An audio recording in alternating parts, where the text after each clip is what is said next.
Hello again. Yes, I'm now returning not with a prediction league, not with a traditional prediction league video, but I will just be talking about one fight, which is this next Saturday, because it is a really big fight and it is more or less the only one really worth talking about. So I figured why waste time talking about some smaller fights and making the video longer than necessary, of course. So it's a really big, of course, fight in the lightweight division. Vasily Lomachenko versus Lopez, of course. And yes, it's a fight that we have been waiting for a while now. Of course, Lopez he hasn't had a fight since last December when he won the IBF title against Richard Comey with a second round stoppage. And after that, he has been kind of very hyped, and I think quite many in the United States, especially, expect him to win this fight and to knock Lomachenko out. While Lomachenko hasn't had a fight since August, so he is a little bit more ring rusty, perhaps, when he fought Luke Campbell. I kind of feel like everything that Lomachenko does, he doesn't get full credit. He always gets questioned. He gets criticized because he's such a big star now.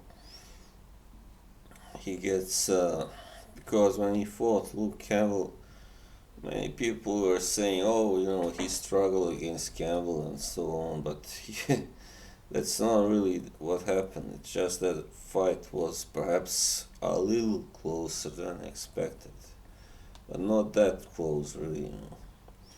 And the same when he beat Linares, people were saying, "Oh, he was losing the fight and blah blah blah." And when I saw that fight, I was like, "What the hell are they talking about?" Like, Loma really dominated most of that fight. So I feel even if he wins this fight, I don't think he will get full credit unless he really impresses, which is not so easy, of course, against a guy like Teofimo.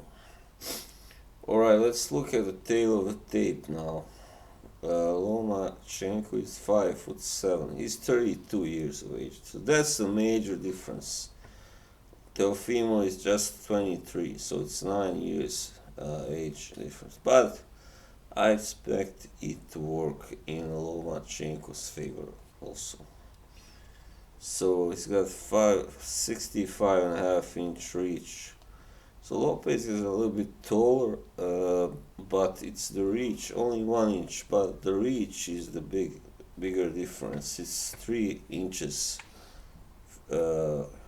reach advantage for Lopez.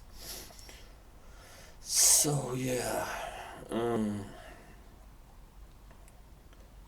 Yeah, all that stuff doesn't mean anything. It goes out the window when Loma is concerned because he has fought guys who were bigger than him before, who could punch, who could. But his speed and reflexes and all that defense, they really neutralize even the best offenses. Linares was able to catch him off guard once, and that was it, only once. Because he is very good, of course, and experienced.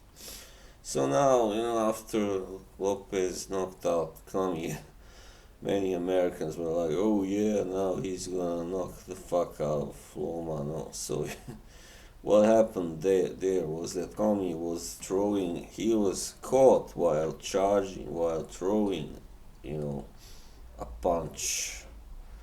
So that's something Loma won't do.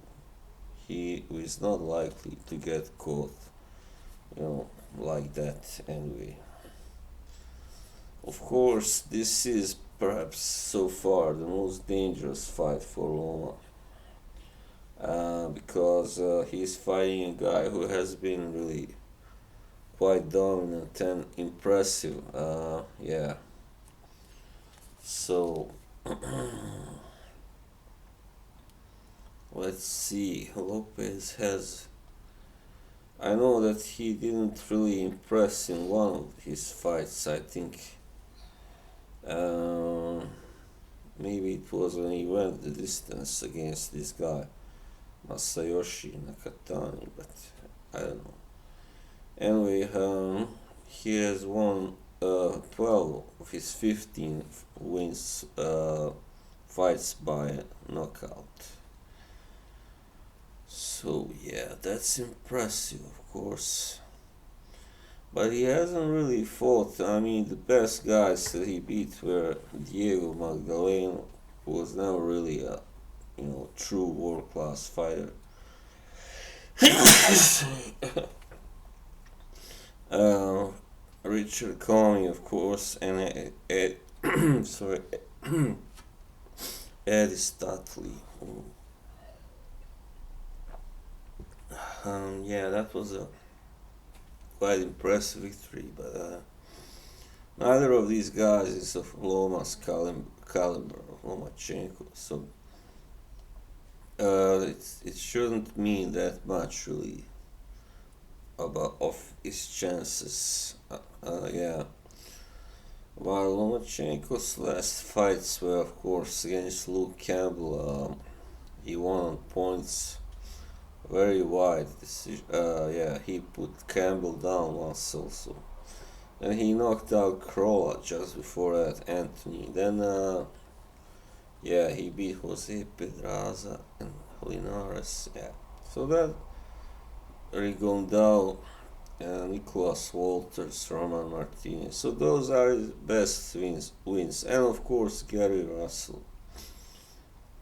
So if you compare those guys to Teofimo, who is the most like him as a fighter? Well,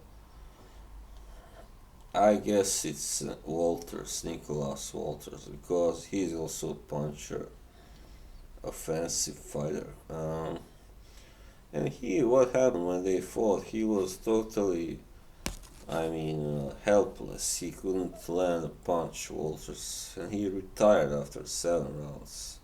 I think he could have continued, but he chose not to because he was being embarrassed, you know. So that's I'm not saying that Teofimo is no better than Walters, but we don't know yet actually how good he might be. Yes. This is how I think the fight will go play out. I think in the first 3 or 4 rounds, Loma will be careful and dance around and box while uh, Lopez will try to catch him, of course, but he will not succeed, I think. And then maybe after that it will be more exchanges, and yeah, so that's where the danger starts for Loma, because it's you know, I don't think he will choose to trade with Lopez, but still, he's not a guy who just runs away either, like Floyd Mayweather Jr. You know, he doesn't really like to only fight defensively throughout the fight, you know. So I believe that Loma's superior speed, you know, as I said, agility, reflexes, and all that will come to the fore, of course, and just can't throw Lopez off his game, and he will have to really, dig deep, Lopez, if he wants to have a chance to win. Of course, if the fight turns out to be close, like really close, then it's there. You can never tell. I mean, anybody can get the decision. So yeah, I think most likely maybe the establishment would like to see Lopez win this fight so they can have another, later.